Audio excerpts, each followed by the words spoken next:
해야 됩니다. 예수 믿는다는 자체가 하나님을 바로 섬기는 거, 예수님을 바로 알고 성령님을 바로 아는 여기에 모든 초점이 거예요.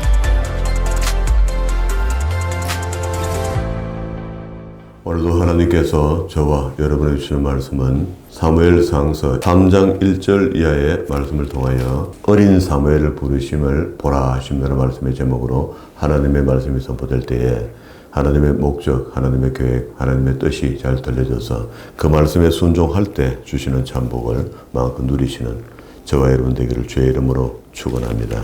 사무엘상서 지난 시간에 엘리의 아들들의 잘못된 모습들을 봤죠. 그걸 갖다가 삽입구로 성경에 사무엘의 가정의 이야기를 하는 가운데 삽입구로 2장 12절부터 36절까지 안에 들어있는 이야기입니다.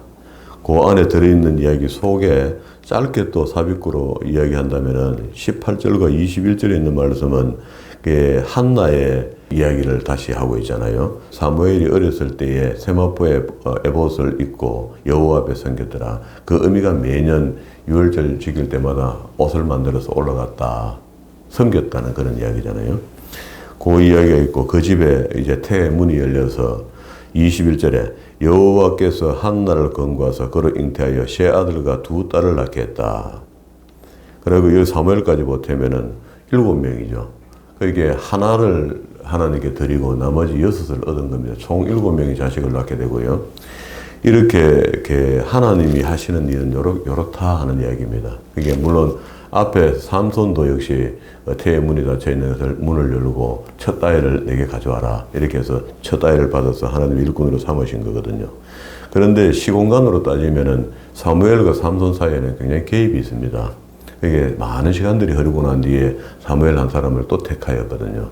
이런 것들을 봤을 때 하나님은 아무나 사람을 찍어갖고 너 이래라 이래갖고 사람을 고쳐갖고 일 시키고 이렇게 안 합니다. 그런데 하나님 하실 수 있어요. 사람을 지명해서 고칠 수도 있고 뒤집을 수도 있고 엎을 수도 있고 성격을 이상한 사람 만들 수도 있고 천사처럼 만들 수도 있습니다. 있지만은 안 해요. 그렇게 안 하시는 거는요. 형평성이 맞아야 됩니다. 그걸 보고 하나님의 공의라 하죠. 지금 요즘 정치인들이 그렇게 대단한 어떤 그 정치 언어를 내놓지만은 안 지켜지잖아요. 자기도 잘하겠다 하고 하는 수식어를 내놨는데 그 하나도 안 지켜지죠. 가면. 하나님은 한 번 말씀하신 그 말씀을 스스로에게 약속이 되어 있기 때문에 지켜진다는 겁니다. 그러니까 아브라함과 야곱과 요셉 이에게 했던 약속이 성경 전체의 약속으로 계속해서 지켜지고 있거든요. 하나님은 지키고 우리 쪽에서는 사람 쪽에서는 지키지 못하는 그런 일이 계속 일어난 겁니다. 이 삽입구의 이야기가 끝나면 3장 1절로 돌아와야 되는데 그래서 사무엘의 가정 이야기가 11절까지 이야기하다가 2장 11절입니다. 엘가나는 라마의 자기 집에 돌아가고 그 아이는 제사장 엘리 앞에서 여호와를 섬기니라. 그러니까 그 아이는 사무엘이 이제 엘리 제사장 밑에서 후계자처럼 하나님께 드려졌으니까 성막에서 일을 하게 된 겁니다. 일을 하게 된 이야기가 오늘 본문의 말씀을 읽게 된 거죠. 그럼 중간에 12절과 36절에 있는 이야기는 홈리와 비너스의 이야기거든요. 불량자라. 12절에 보세요. 엘리의 아들은 불량자라. 이렇게 했으니까 이것들이 얼마나 불량한지를 설명하고 있습니다. 있었던 이야기를 삽입구로 설명했고 사무엘의 가정 이야기가 계속 이어졌습니다. 1절 봅니다. 3장 1절. 이에 사무엘이 엘리 앞에서 여호와를 섬길 때 여호와의 말씀이 희귀하여 이상이 흔히 보이지 않더라. 이 말은요. 하나님이 사실은 화가 나신 거야. 백성들이 별로 할 말이 없습니다. 시키는 대로 하도 안 하고 맨날 우상 숭배하고 있으니 어떻게 그 이상을 보여주며 하나님의 말씀을 주시겠습니까? 안 주시는 그런 상태라. 그러니까 우리 영혼도요. 우리도 지금 영적으로 봤을 때 자꾸 그 외관대 살피고요. 이것저것 하고 싶은 게 하나님이 원하시는 일 말고 우리가 하고 싶은 일들이 자꾸 많아지면 조심해야 됩니다. 우리 마음속에 그런 마음들이 불려일어나고 자꾸 한번 해봤으면 싶고 가봤으면 싶고 자꾸 이런 생각이 들면 조심해야 돼요. 하나님의 인도함도 없이 자기 스스로 뭘 결정해 하려 하면 실패하는 거거든요.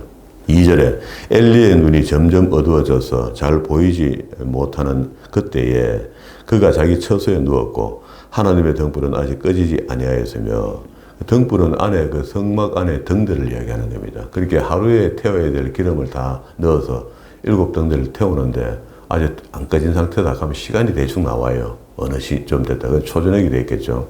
그래서 사무엘은 하나님 궤에 있는 여호와의 전 안에 누웠더니 여호와께서 사무엘에게 부르시는지라 그가 대답하되 내가 여기 있나이다 하고 그 하나님이 사무엘아 이렇게 불렀는데 엘리 제사장이 사무엘아 하나 불렀는 거로 착각하고 어린 사무엘이 쫓아간 거라. 앙장걸음을 걸으면서 어른 불렀습니까? 하고 갔더니 아니다.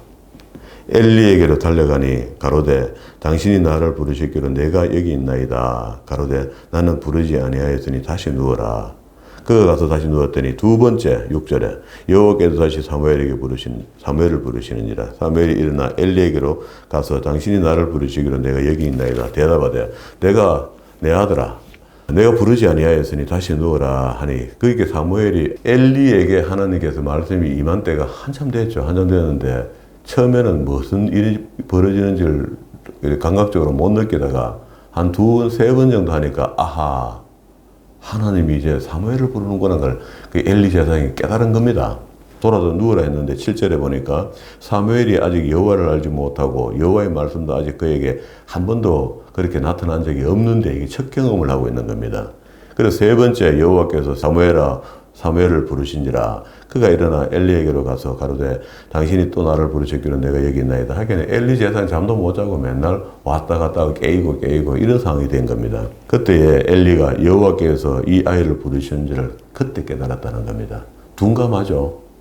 엘리 제사장의 몸이 아주 비둔하다 이렇게 성경을 표현했습니다. 그게 살이 많이 졌다는 것은 좀 몸이 비둔하고 생각도 그것도 빨라야 되는데 안 빠르죠. 감각이 많이 무디어 있었고요. 그러면서 이걸 3번씩이나 사무엘이 왔다 갔다 하는데도 불구하고 그 음성이 하나님의 음성인 줄을 깨닫지도 못하고 있다가 세 번째 그걸 이제 알은 겁니다. 이에 사무엘에게 이르되 누웠다가 그가 너를 부르시거든 내게 말하기를 여호와여 말씀하옵소서 주의 종이 듣겠나이다. 이 말씀은 아주 중요합니다. 우리가 다 지금 만인 제사장 설로 우리 믿고 살아가잖아요, 이 땅에. 그래서 하나님의 음성을 들을 수 있는 그런 자세가 굉장히 필요하죠. 여기도 지금 그 이야기 하는 겁니다. 엘리 제사장은 이제 경험 많은 제사장이잖아요. 제사장이고 이제 죽을 때가 다 됐지만 뭐 좀 어둔하고 마지막에 하나님 마음에 들지 않게 행동을 했습니다만은 그래도 후계자 앞에서는 제사장이거든요. 그 선생이거든요. 그렇게 다시 부르거든. 요렇게 여호와여 말씀하옵소서 주의 종이 듣겠나이다. 요렇게 이야기해라. 일 뛰어오지 말고 있는 자리에서 무릎 꿇고 말씀을 받으라는 말이죠. 지금은 홀리 음성으로 이야기 안 하신다 그랬잖아요. 지금 성경이 66권이 완전하게 픽스되었습니다. 완전하게 픽스가 됐고 우리가 만약에 지금 하나님의 음성을 듣는다면은 말씀 가운데서 이렇게 깨달아지는 게 있습니다. 그게 그때 내한테 내 마음에 일어나는 말들이 사무엘이 엘리 제사장 앞에서 있었던 이런 현상들이 이런 일들이구나 하고 그렇게 믿는 거예요. 그런데 지금 자꾸 이 목사야 이렇게 해라, 이 목사야 이렇게 해라, 이렇게 해라, 저렇게 해라 하는 그런 음성을 듣고 하면 그거 틀림없이 마귀의 음성입니다. 마귀가 이래 하라, 저래 하라, 저래 하라 이렇게 단어로 이야기한다면은 지금은 그렇게 하지 않고 하나님의 말씀 속에서 하나님의 말씀을 깨닫고 실행하고 움직이고 듣고 이렇게 하는 거거든요.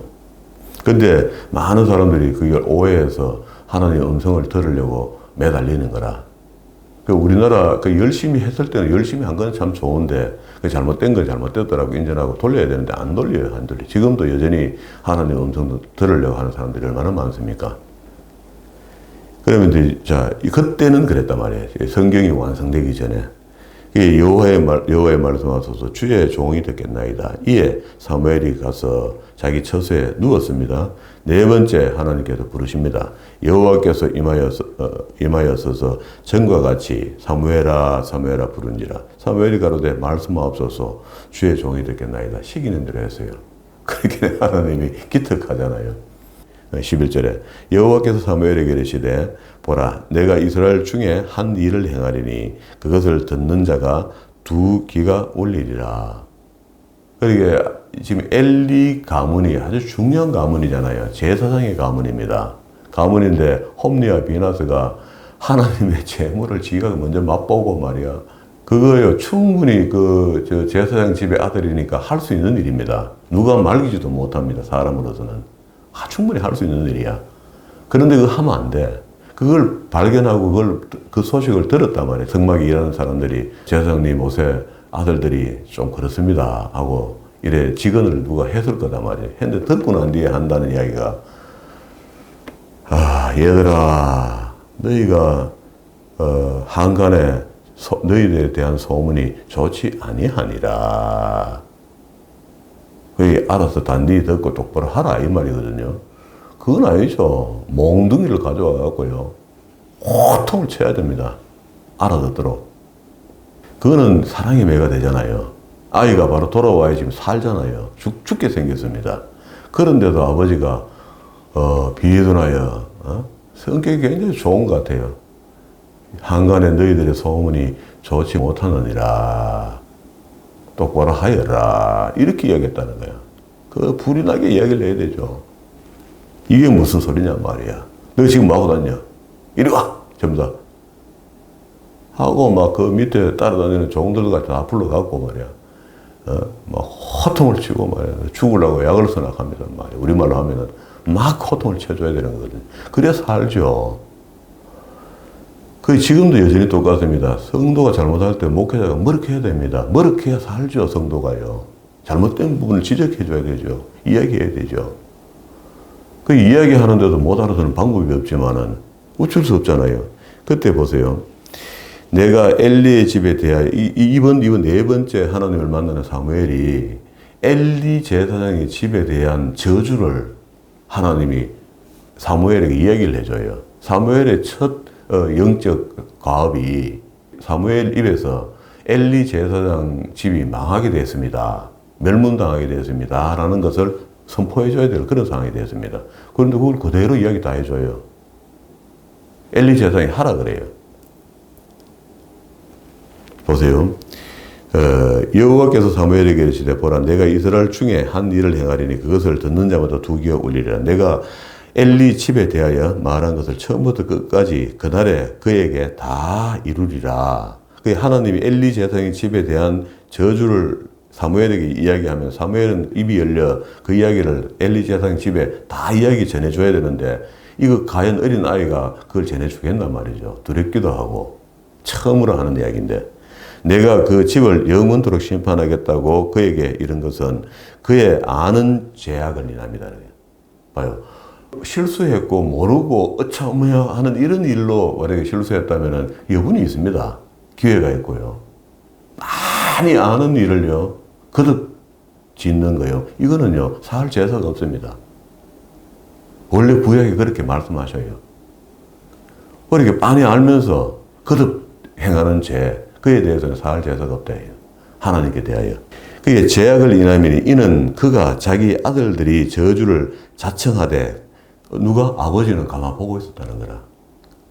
그 죄를, 그 죄인 줄 알면서 아들들도 홈리와 비나스도 그렇게 죄를 짓고 있고요. 하나님의 제사의 제물을 미리 맛보고 미리 손대고 그 일하는 여자를 강간하고요. 노된 짓은 막 돌깡배 같은 짓은 다 도맡아가면서 한 거야. 영적 죄를 다 진 겁니다. 이거는 신약에 그냥 대비하면, 교회에서 지금 그런 사람도 있잖아요. 교회 안에. 겉으로는 신앙생활 하는 척 하면서 속으로는 엉뚱한 짓 하고 있거든요. 그러면은 그가 자기 아들을 저주를 자청하되 또 그가 누구 엘리. 이게 그거를 갖다 책망도 안 하고 놔뒀다. 금하지 아니하였습니다. 그러므로 내가 엘리의 집에 대하여 맹세하기를 엘리 집의 죄악은 재물이나 애물이나 안 된다잖아요. 뭘 재물을 가져가고 하나님 용서해 주세요. 안 된다. 그래, 지금은. 늦었다는 겁니다. 시간표가. 지나갔다는 거라. 그래서 재물이나 애물로 영영이 속함을 얻지 못하리라 하였노라. 자, 이게 제가 뭐냐. 우리가 지난 시간에 읽었던 거잖아요. 2장 12절부터 36절까지 안에 있는 이야기입니다. 기름을 태우기도 전에 고기 내놔라고 땡깡 나가 빼들어가고요. 사람 시기가. 그거 무슨 그런 짓을 합니까, 그래? 그 또 22절에 보세요. 엘리가 매우 늙었더니 그 아들들이 온 이스라엘에 행한 일과 해망문에서 수종되는 여인과 동침함을 듣고 이미 엘리 제사장이 다 듣고 아들들이 무슨 짓을 하고 돌아다니는 거 다 알면서도 불러가 책망 안 하는 거라. 그게 늙어버리니까 귀찮아진 거야. 너무 늙을 때까지 그렇게 목회하는 거 좀 안 맞는 것 같아요. 이런 걸 보면은. 그러고 집안 자체가 멸문당하는 일이 다가오는데도 아무 방어도 못하고 회개도 못하고 15절로 다시 돌아왔습니다. 3장 15절로. 사무엘이 아침까지 누웠다가 14절 옆에다가 2장 12절에서 36절 이렇게 써놓으세요. 나중에 읽을 때 아, 이 이야기를 다시 이렇게 이야기하는구나. 아침까지 누웠다가 여호와의 집 문을 열었으나 그 이상을 엘리에게 하기를 두려워. 사무엘이 입장 곤란해졌어요. 이거 소리를 다 들었는데 하나님께 이걸 액면 그대로 전해주면은 앞에서 그냥 엘리 제사장이 쓰러질 거라. 그래가 사무엘이 고민합니다. 그런데 엘리가 노숙하잖아요. 나이가 벌써 연륜이 가득 찼잖아요. 뭐가 잘못됐는지 사실을 알고 있거든. 그래서 엘리가 사무엘을 불러 가로되 내 아들 사무엘아 하니 대답하되 내가 여기 있나이다. 가로되 내가 무엇을 말씀하시더냐 어젯밤에. 청하노니 내게 숨기지 말라. 내게 말씀하신 모든 것을 하나도 숨기면 하나님이 내게 벌을 내리시고 또 내리시기를 원하노라. 사실은 이게 원칙이에요. 지금 하나님의 말씀을 전하는 목회자들이 성경에서 이 말씀을 이렇게 하려고 할게는 저적 14년 걸리고 이 말씀을 이렇게 하려고 하니까 이적 14년 걸리고 이 말씀을 이렇게 다시 돌리고 이야기하려고 장로님이 걸리고 권사님이 걸리고 다 걸려갖고 말을 유하게 해갖고 부드럽게 좋게만 싹 돌리가 해내면 그게 잘한 겁니까? 그런 설교 들으면 안 돼요. 하나님이 책망의 음성이 성경에서 듣길 때에 진짜 눈물을 흘리고 회개하고 돌아오라는 이야기잖아요.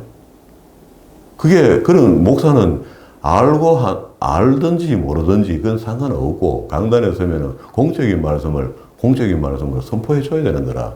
그래서 듣는 쪽에서 알아서 해야 됩니다. 그는. 그런데 잘못하면은 했던 말이 한 사람 앞에 이건 반드시 내한테 하는 이야기다. 그런데 다른 사람 다 그래. 다 자기한테 하는 이야기야.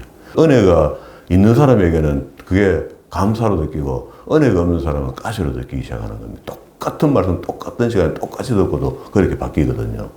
이게 그냥 기본적으로 좀 정리가 돼 있어야 됩니다. 하나님 말씀은 여기 지금 맨 그런 상황이 걸려 있습니다. 그러니까 엘리 제사장은 이걸 잘 알죠. 그래서 사무엘이 무슨 이야기를 해도 자기가 사무엘이 하는 이야기가 아니고 사무엘을 통한 하나님의 음성이라는 것을 본인이 너무 잘 알고 있죠. 자기가 젊었을 때부터 했던 일이니까. 숨기지 마라. 내게 말씀하신 모든 것을 하나라도 숨기면 하나님이 내게 벌 내리시고 또 내리시기를 원하노라. 거꾸로 저주를 했습니다. 사무엘이 세세히 말 안 할 수 없죠. 이제 자기가 저주받을 판이니까. 제사장이 했으니까. 조금도 숨기지 아니하며 그가 가로되 이는 여호와시니 선하신 소견대로 하실 것이라. 속은 쉽지만은 그 만약에 이게 대먹지 못한 제사장 같으면은 사무엘이 입을 안 틀어막았겠습니까?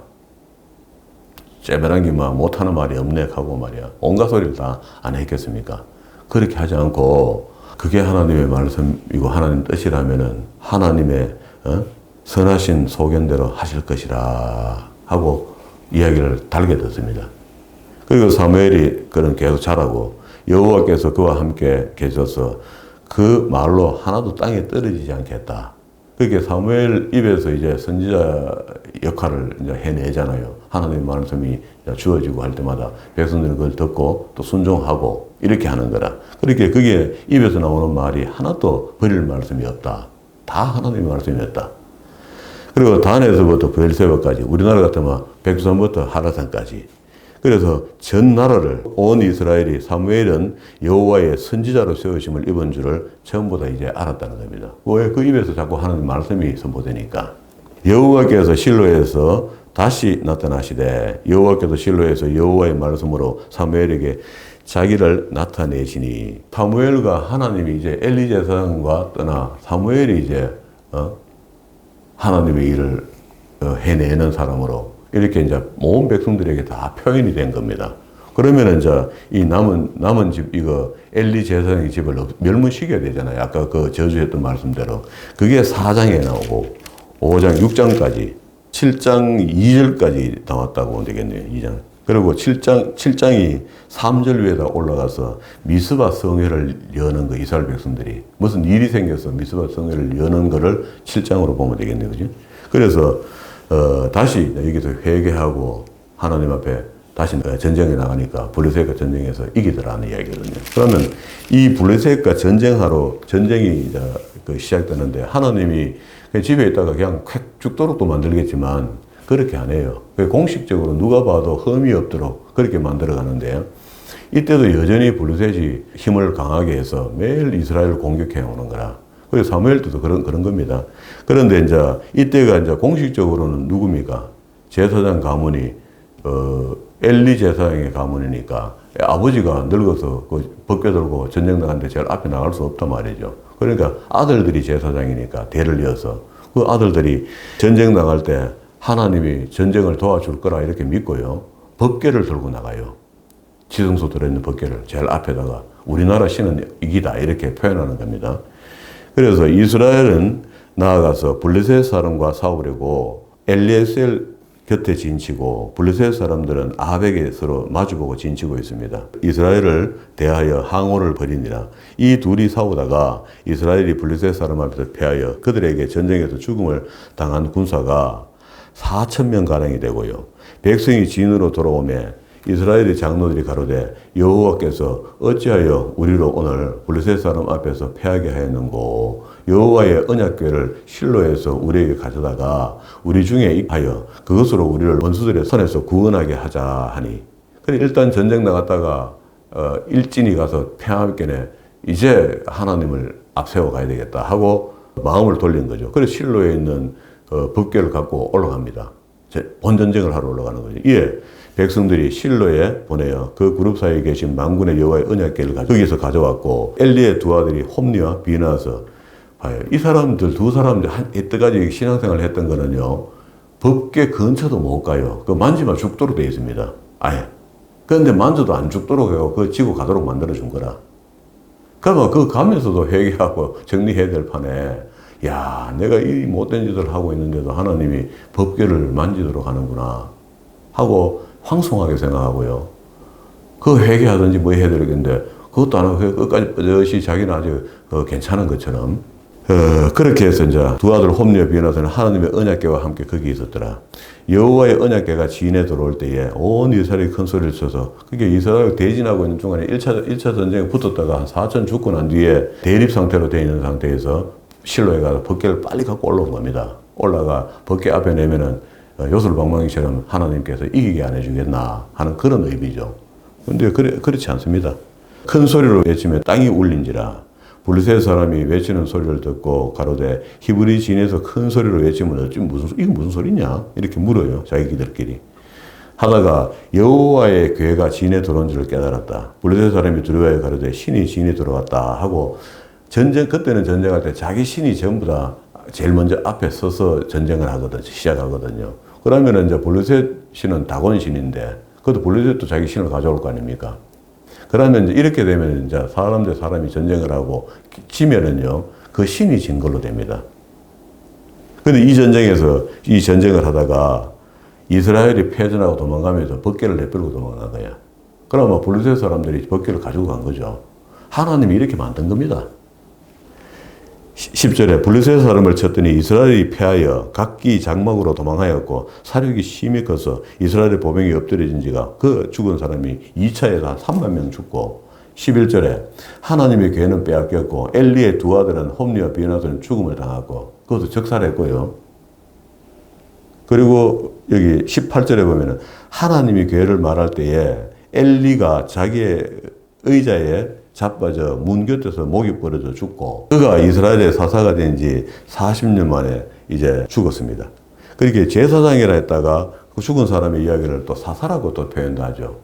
그게 앞에 사사라는 개념이 사무엘상까지 끌고 내려오는 겁니다. 이렇게 되면 이제 사무엘도 사사나 다름없거든. 사사, 제사장 이런 일을 같이 하고 있을 때다 이 말이죠. 그 이제 공식적으로 이제 이걸 제사장 이렇게 하는 게 뒤에 가면 나오죠. 그의 며느리 비나스 아내가 잉태하여 상기가에서 가까웠더니 하나님이 교회에 빼앗긴 것과 그 시부 남편이 죽은 소문을 듣고 갑자기 앞에서 몸을 굽어지고 그냥 아기 낳다 그냥 죽어요. 저주받았대죠, 이 집안이요. 그래서 이래 죽고 저래 죽고 다 죽는 겁니다. 21절에 이르기를 영광이 이스라엘을 떠났다 하고 그 아이 이름을 이가봇이라 했다. 하였으니 하나님의 교회는 빼앗겼고 시부와 남편이 죽었음을 인함이며 또 이르기를 하나님의 교회를 빼앗겼으므로 영광이 이스라엘을 떠났다 하고 집안 하나가 멸문으로 갔습니다. 그리고 난 뒤에 이제 집안 하나가 없어졌죠. 그러면 처음에 우리 사무엘상서 시작할 때 네 가정의 이야기를 하고 있다 그랬잖아요. 엘리 가문, 일레의 가정의 이야기, 사무엘의 가정의 이야기, 사울의 가정의 이야기, 다윗의 가정의 이야기 이렇게 한다 했잖아요. 그러면 이제 한 가정이 죽어서 멸문당해서 끝이 났습니다. 멸문으로 불순종으로 살다가 저거 멋대로 살다가 저거 멋대로 가버렸어요. 죽었습니다. 그런데 문제는 이제 이 전쟁에서 죽었으니까 법궤를 블레셋에 빼앗긴 거야. 블레셋 사람이 하나님의 교회를 빼앗아 가지고 에벤 에셀부터 아수돗 그 자기들 이제 수도에 갖고 간 겁니다. 이르러 블레셋 사람이 하나님의 교회를 가지고 다곤 신당에다가 이 사람들 개념은 이랬습니다. 신이 많으면 많을수록 힘이 있다고 생각했어요. 그래 점령해서 빼앗은 신이니까 자기 신 옆에다 갖다 놓으면 신이 둘이니까 우리가 훨씬 힘이 세다. 이렇게 이제 의식할 때라. 그래서 다곤이라는 신 옆에다가 나무로 만든 거거든요. 다곤이. 우리 같으면 이제 여기 절에 가면은 불상이 있는데 서가 있는 불상이 있잖아요. 미륵 같은 그런 거. 서가 있는데 그 옆에다가 법궤를 탁 갖다 놓고 자기는 이제 예배하는 곳이니까 문 닫아 놓고 타들한테 그날 밤에요. 법궤가 다곤신을 제식 훈련시키는 거예요. 엎드려. 이래서 엎드리니까 하룻밤에 다리 하나 따라지고 아수도 사람이 이튿날 일찍 일어나가 보니까 다곤이 여호와 앞에서 엎드려져 얼굴을 따겠다는지라 그들이 다곤을 일으켜서 다시 세워놨어요. 세워놓는다고 다음날 하나님 가면 놔두겠나. 그다음 이튿날 아침에 또 일찍 일어나서 가보니 다곤이 여호와 앞에 또 엎드려져 있습니다. 얼굴이 땅에 닿고 그 머리와 두 손이 끊어져 문지방에 있고 다곤의 몸뚱이만 떡 남아가 덩그러니 남아있어요. 분해식이 그거 아무것도 아니죠. 이런데 그래요. 어떻게 다곤신을 겁내며 하나님을 우습게 생각합니까? 이스라엘이. 이 바보시죠, 바보. 지금 우리가 봐야 될 것은 그 이스라엘의 하나님뿐만 아니고 우리 모두의 하나님이다 말이에요, 지금도. 이게 이제 우리가 이제 믿어야 될 하나님이잖아요. 그래 지금 우리 모두의 하나님인 것을 우리가 인정한다면 그냥 그를 우리가 전능자로 믿어야 그냥 믿고 있는 겁니다. 어떤 신도 필요가 없고요. 어떤 우리가 다른데 굽힐 것도 없고. 그러니까 하나님이 원하시는 삶을 우리가 살아드려야만이 우리가 온전하지. 어떻게 전능자가 뻗으시 하나 살아계시면 지켜보고 계시는데 우리가 엉뚱한 짓을 하고 돈이 최고이냐 돈 따라가고 말이야. 이상한 믿음을 추구하고 말이야. 여호와의 손이 아소 사람에게 엄중히 대하여 독종의 재앙으로 아소 그 지경을 쳐서 망하게 하니 아소 사람이 이를 보고 가로되 이스라엘 신의 교회를 우리와 함께 있게 야, 이게 부정탔다. 이 잘못됐다, 이거. 이스라엘 법궤 그 신을 갖다가 다곤 신전에 넣어놨더니 이상한 일이 자꾸 드러나니까 이게 안 되겠다. 돌려보내자. 하고 결정을 내려요. 우리가 있으면 우리가 손해본다. 돌려보내자. 그래서 이에 보내어 블레셋 사람의 모든 방법들을 모으고 가로되 우리가 이스라엘의 신 교회를 어찌할꼬 그들이 대답하되 이스라엘의 신의 교회를 가드로 옮겨라 하므로 이스라엘 신을 교회를 옮겨 갔더니 그곳에 옮긴 후에 여호와의 손이 심히 큰 환란을 그 성에 더하사 성 사람들이 작은 자나 큰 자나 다 쳐서 독종이 나게 하신지라. 이에 그들이 하나님의 교회를 에스골론으로 보냈고 그렇게 에스골론, 가드, 아스돗 하는 이거 전부 다 블레셋에 있는 대도시입니다. 우리 한국 같으면 서울, 부산, 대구 뭐 이런 식으로 큰 도시거든요. 일로 자꾸 옮겨보는 거라. 이에 보내어 블레셋 모든 방백들을 모으고 가로되 이스라엘 신의 교회를 보내어 본처로 돌아가게 하고 우리와 우리 백성의 죽음을 명쾌하자. 결정을 이렇게 합니다. 법궤를 우리 연합동은 계속 우리 죽게 생겼으니까 돌려보내자. 그러면 이스라엘 사람들이 법궤 뺏기고 지금 어떻게 했습니까? 조상 대대로 지금 내려오던 법궤가 전쟁만 잘못해갖고 뺏겨버렸잖아요, 지금요. 뺏겨버렸는데 사무엘은 그걸 알고 있죠. 이게 하나님이 하시는 일이라는 걸. 봐요. 법궤는 다리도 없고요. 팔도 없습니다. 다곤 씨는 팔도 있고 다리도 있었는데 그것도 뭐하고요. 여기도 역시 법궤는 법궤잖아요. 법궤 안에 있는 거고 만나하고 뭐 여러 들어있잖아요. 그런데 이 법궤를 사람이 들고 옮겨야 되는데 법궤 스스로 와요. 스스로 돌아온다고. 그게 우리가 하나님의 일을 방해만 안 하면요. 하나님은 스스로 일하시는 분이잖아요. 구약 성경에 신약자들이 이야기하는 게 스스로 일하시는 하나님이라는 말을 자주 합니다. 그런데 우리가 뭘 잘한다고 하나님 일을 한다고 이리 배우고 저리 배우고 하는데 자꾸 성경만 제대로 배워서 해도 못할 판에 성경에 관한 책을 배워갖고 잘하는 것처럼 이렇게 할 때가 많습니다. 그러면 안 돼요. 성경에는 관한 거는 관한 거야. 성경은 성경이고요. 그게 어떤 신학자가 성경을 보고 너무 감동해가 자기 어떤 감정을 신학책으로 만들어 놨으면 그건 그 사람의 감정이야. 그 사람과 하나님의 관계다 말이지. 나와 이 관계가 될 수가 없거든요. 그래서 나는 하나님과의 관계는 성경과의 관계입니다. 성경의 말씀이 하나님 주신 말씀을 기록해 놨으니까 그게 하나님이랑 같죠. 그렇게 어쨌든 그렇게 그런 불상사가 계속 생기니까 돌려주기로 결정을 하고 이 사람들은 미신을 믿는 사람들이고 우상을 믿는 사람들이니까 돌려주는데도 무슨 격식이 될 것이라는 걸 알고 있어요. 한번 봐요. 여호와의 교회가 블레셋 사람의 지방에 있는지라 7달이 있는 동안에 이제 난리가 났죠. 근데 블레셋 사람이 제사장과 복술자를 불러서 이르되 우리가 여호와의 교회를 어떻게 할고 이것을 어떻게 본처로 보낼 것을 우리에게 가르치라. 그들이 가로되 이스라엘 신의 교회를 보내려거든 그저 보내지 말고 그에게 속건제를 드려야 할지니라. 그리하면 병도 낫고 그 손을 너희에게서 옮기지 아니하는 연고도 알리라. 그들이 가로되 무엇으로 그에게 드릴 속건제를 삼을꼬. 가로되 블레셋 사람이 방백들의 수요대로 금 독종 5과 금으로 만든 독종 5과 지의 모습을 금으로 만들었는 그 우상이죠. 이것도 이래 만들면요. 아무 형상이든지 만들지 말아야 했으니까. 그게 하나님이 제사 드리면서 이런 걸 만들었다 또. 그렇게 미신적으로 이걸 해결하려는 거죠. 하여야 하리니 너희와 너희 방백들에게 내린 재앙이 일반임이라. 이렇게 이야기하면서 이제 수레를 만들어 갖고요. 거기다가 태우고 거기다 금으로 만드는 지거 싣고요. 그게 이제 우리 같으면 쉽게 이야기하면 양밥 같은 거라. 미신에서. 이렇게 해야만 이제 이 탈이 안 나겠다 하고 이제 그렇게 이제 한 거죠. 그래서 7절에 그러므로 쇠수레를 만들고 멍에를 메어 보지 아니하는 젖나는 소 둘을 끌어다가 수레에 소에 메우고 그 송아지가 엄마 따라가죠. 젖 먹으려고. 그런데 이건 이제 이야기합니다.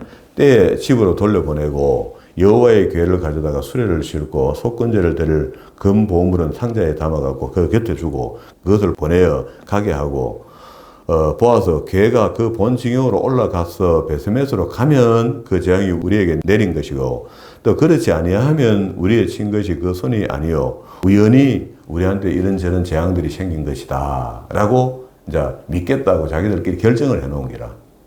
이런 것도 아무것도 아니잖아요. 우상 믿는 사람이 그냥 이런 겁니다. 이렇게 하고 싶으면 저렇게 하고 저렇게 하고 싶으면 저렇게 하고. 그 두 사람이 그같이 하여 젖나는 소 둘을 끌어다가 수레에 메우고 송아지를 집에 빼들어 놓고 가둬 놓고 여호와의 궤와 및 왜 그 어린 송아지를 집에다 가둬 놓냐면 소가요 송아지 있는데 소리도 없고 그냥 자기 새끼가 있으니까 수레를 끌고 걸로 가보는 거라. 걸로 갈 수 있겠죠. 베스메스로 안 가고요. 그렇게 되는 것을 보면 점을 치려는 겁니다. 이 사람들이. 그래서 금지와 그들의 독종의 형상을 담은 상자를 그 수레에 얹고 난 뒤에 암소가 베스메스 길로 바로 행하여 대로로 가며 갈 때에 울고 좌우로 치우치지 않고 새끼 없다고 울고 그래도 안 한다는 거라. 그 짐승의 본능적인 행동을 안 하고 신에 끌려간다. 이런 분위기를 받는 거죠. 블레셋 방백들은 베세메에서 경계까지 따라가서 됐다, 맞다 하고 이제 이 재앙 모든 재앙들이 이 법궤로 인한 것이니까 법궤를 떠나보내면 우리하고 이제 재앙들은 끝이 난다. 이렇게 의식하고 싶은 겁니다. 베세메에서 사람들이 골짜기에서 밀을 베다가 눈을 돌이켜 궤를 보고 그것을 보임이 기뻐하더니 이스라엘 사람들은 이제 법궤가 돌아오니까 감사하죠. 법궤가 이스라엘 사람들이 다시가 탈취해 온 게 아니고 스스로 법궤가 걸어오는 거예요, 지금. 수레가 베세메에서 사람들이 여호수아의 밭 큰 돌 어귀에 있는 곳에 이르러 소가 섰습니다. 무리가 수레에 나무를 베고 난 뒤에 그 소를 잡아갖고 나무가 그 없는 그 땅이잖아요. 별로 큰 나무들이. 그 수레에 만든 나무가 그 나무 꽤 되니까 그걸 다 부숴갖고 번제 뗄 나무로 쓰고 그것도 끌고 온 소를 두드려 잡아갖고 제물로. 이게 이상해요. 아이 참나. 레위인은 여호와의 궤를 그 궤와 함께 있는 금 보물을 담긴 상자를 내려다가 큰 돌 위에 두며 그날의 베세메스 사람들이 여호와의 번제를 다 다른 제사를 드리니라. 블레셋 5방백으로 이것을 보고 그날에 에스골론으로 그냥 돌아갔습니다. 블레셋 사람이 여호와의 속건제를 드린 금독종은 이러하니 아수솥을 위하여 하나요, 가사를 위해서 하나요. 자기들의 대도시 5도시에 대해서 양밥을 하나씩 만들었다 이런 말입니다. 이제. 가사를 위하여 하나요, 아스글론을 위하여 하나요, 가드를 위하여 하나요, 에글론을 위하여 하나이며 드린 바 금지는 여호와의 궤를 놓은 큰 돌에 이르기까지 모든 경관 성읍과 시골 동리 곧 5방백에 속한 사람들의 모든 성읍들의 수요대로 이었더라. 그들은 베스메스 사람 여호수아의 밭에 오늘까지 거기다 던져놨다. 19절 베스메스 사람들이 여호와의 궤를 들여다 본 거로 그들이 치사 갈로 열고 5만 갈로 닫고 다시 70인이 죽은지라. 5만 명이 죽었겠나 70인이 죽었겠나. 갈로 열고 갈로 닫고 이게 그 번역에서 좀 멀은 거죠. 원본에서는 좀 멀은 겁니다. 그러면은 이 번역할 때 이 사람이 70인이 죽은지라 했는데 내가 생각했을 때는 70인 더 죽었을 기라.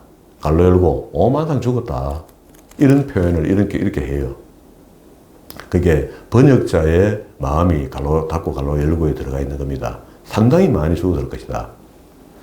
죽은지라 여호와께서 백성을 쳐서 크게 사르가했으므로 백성들이 애곡했다. 베스메스 사람들이 가로되 이 거룩하신 하나님 여호와 앞에 누가 능히 서리요. 그를 우리에게서 누게로 가시게 할꼬 하고 사람들을 기랏 여아림 거민에게 보내어 가로되 블레셋 사람이 여호와의 언약궤를 도로 가져왔으니 너희는 내려와서 그것을 너희에게로 옮겨가라. 기랏 여아림 사람들이 7장 1절 있습니다. 와서 여호와의 궤를 옮겨 산에 사는 아비나답의 집에 들여놓고 그 아들 엘리야사를 거룩히 구별하여 여호와의 궤를 지키게 하였더니 이 아비나답이 레위에 속하거든요. 제사장은 아닙니다. 그런데 일단 이제 급한 대로 그 가까운 데 있는 집에 레위가 있으니까 그럼 레위가 좀 간수해라 하고 그 집에 갖다 놓은 겁니다. 그리고 난 뒤에 2절에 7장 2절입니다. 궤가 기란 여림에서 들어간 날부터 20년 동안 오래 있으니라. 아비나답의 집에서 20년 동안 법궤가 들어 있었습니다. 법궤는 곧 우리 말씀이죠. 그걸 상징하는 거죠. 하나님이시니까. 하나님의 말씀이라 상징할 수 있잖아요. 그게 말씀이 이 집에 들어갔다 이렇게 의미가 있는 거죠. 그래서 20년 동안 오래 있었지라 이스라엘 온 족속이 여호와를 사모하니라. 그러니까 하나님이 우리 근처 가도 뭐하고 법궤한테 실로에 성막이 있는데 성막에 진짜 그냥 안고 빠진 찐빵이 된 거야. 그 안에 법궤가 빠져나왔으니까 영광이 없잖아요. 영광은 여기 지금 아미나답 집에 들어와 있는 거라. 법궤가 일로 왔으니까. 그러니까 20년 동안 꼼짝도 안 하고 거기 있는데 백성들의 의식이 없는 거죠. 이거 어떻게 해야 되나 이런 것도 없습니다. 그리고 난 뒤에 다시 블레셋과 전쟁할 때 정신을 차리는 거라. 이거는 다음 시간에 봐야 되겠습니다.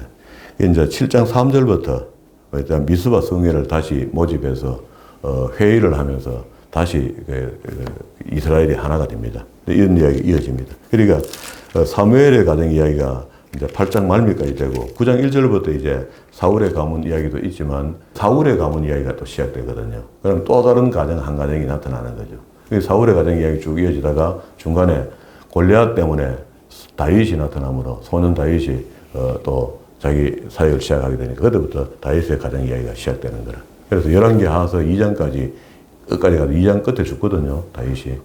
그러면 안에 있는 이야기는, 전체 이야기는 네 가정의 이야기를 혼재되어 있습니다. 막 섞여 있지만은 요 구분해보면 그렇게 보인다. 오늘 여기까지 정리했습니다. 저는 성경을 보면서 늘 그렇게 생각해요. 하나님의 말씀은 정말로 정확하고 분명한데 우리 믿고 싶은 분들은 믿어서는 그런 거는 옳은 믿음이 아니다는 겁니다. 성경이 이야기해 주는 대로. 그래서 성경이 어렵죠. 그래서 이 전문가가 딴 게 아니고 지금 우리 시대는 목사잖아요. 목사가 이 성경 말씀을 어쨌든 바르게 가르치려고 바르게 이해하고 바르게 뜻을 전해야 되잖아요. 의미 같은 이런 것들을. 그러면 그 일을 하는데 그게 보통 일이 아니다는 것을 인정해 줘야 돼요, 또. 성도는 인정하고 목사님이 열심히 그 말씀을 준비해서 이게 전하는구나 하는 것을 받아들여 줘야 되거든요. 그래야 온전히 주의 말씀이 주고받고 되는 거지. 그게 이렇게 이야기하면 안 돼요. 이걸 아무나 다 할 수 있는 것처럼 다 할 수 있습니다. 누가 한다고 누가 뭐라 합니까? 잘못 전한다고 하늘에 벼락이 지금 떨어집니까? 안 떨어지거든요. 그래도 우리가 사람이 사람을 보면 사람을 알잖아요. 이 사람이 어느 쪽으로 뭘 열심히 하고 있는지 보면 압니다. 어느 목사는 뭘 열심히 하고 사는지 보면 알아요. 성도들은 다 압니다. 말을 안 해 그렇지. 그래서 어쨌든 그 열심히 하는 것이 하나님의 말씀을 통해서 열심히 뭘 해서 하려 하고 있거든. 가상이 여기고 그냥 지켜보는 겁니다. 그래서 그 입에서 나오는 말이 말씀이겠거니 하고 받아들이는 거죠. 그리고 내가 보는 성경과 목사님 보는 성경이 같으니까 보니까 내게 있는 영이 그 말씀의 수준만큼 받아들여지는 겁니다. 소화가 되는 거라. 그래서 내 영혼이 살쪄가는 거거든요. 그래서 이게 나중에 한 번 더, 두 번 더, 세 번 더 그렇게 깊이 있게 보게 되면은 어쩌면 그러다가 이제 섬기는 교회가 젊은 목사님이 바뀌어 왔어. 늙은 목사님이 죽고 왔어. 왔는데 젊은 사람이 앞뒤도 없이 성경 이야기를 하는데 들어보니까 내가 이때까지 들어가 봤던 것보다는 수준이 좀 안 돼. 안 돼도 그분이 하나님 서시는 거니까 그분에게 주시는 말씀이 있겠지 하고 겸손한 마음으로 들어보면 또 그게 또 진리가 또 나와요. 그렇게 받아들이고 신앙을 자기 영위해 나가야 되지. 아이고, 이 젊은 게 다 아는 거 이야기하네 하고 마음이 이렇게 돌변하면요. 그래도 신앙이 흐트러진 겁니다, 그거는. 문제가 생긴 거거든요. 이게 정리가 안 되면은요. 평생을 성경 말씀 듣고 공부했는데도 끝이 안 좋은 거야. 그럼 어떡합니까, 그 사람들은? 누가 보니까, 이거 공부해도 그 별 볼로 없대. 성경 많이 알아도 별 볼로 없대. 결과가 그래 나오니까. 그 결과가 자신이 교만해서 자신이 잘못돼서 나온 거지 하나님 잘못된 거 없거든요. 그럴 거 아닙니까? 목사도 똑같아요. 하나님 앞에 다 똑같습니다. 그게 입장을 목사의 입장에서 성도의 입장으로 이렇게 대비시켜 놓은 거지. 하나님 앞에 사무엘 아까 보세요. 엘리 제사장 보세요. 엘리 제사장 저주받는 거 봐요. 저주받습니다. 우리는 미신을 믿는 게 아닙니다. 세상에 어떤 잡다한 어떤 그 이데올리기 속에 들어가서 내 신앙을 영위시키고 내가 좀 나았게 되고 이런 거 없습니다. 오직 여호와 한 분만으로 우리는 족합니다. 그게 하나님을 바로 믿는데 우리 혼신을 다해야 됩니다. 예수 믿는다는 것 자체가 하나님을 바로 섬기는 거, 예수님을 바로 알고 성령님을 바로 아는 여기에 모든 초점이 놓여 있어야 됩니다. 그러니까 열심히 마지막까지 후회 없는 신앙생활을 하다가 주님 앞에 섰을 때 죄송하지만 그래도 부끄럽지 않게 서서 그의 울림의 소리가 있을 거 아닙니까? 착하고 충성된 종아, 잘 왔다. 그 한마디, 외마디 한마디 듣게까지 우리 충성해야 됩니다. 봉사해야 됩니다. 최선을 다해야 됩니다. 이것이 우리 신앙인의 자세라 생각하고 이를 위하여 최선을 다해 나가는 저와 여러분 되기를 주의 이름으로 축원합니다.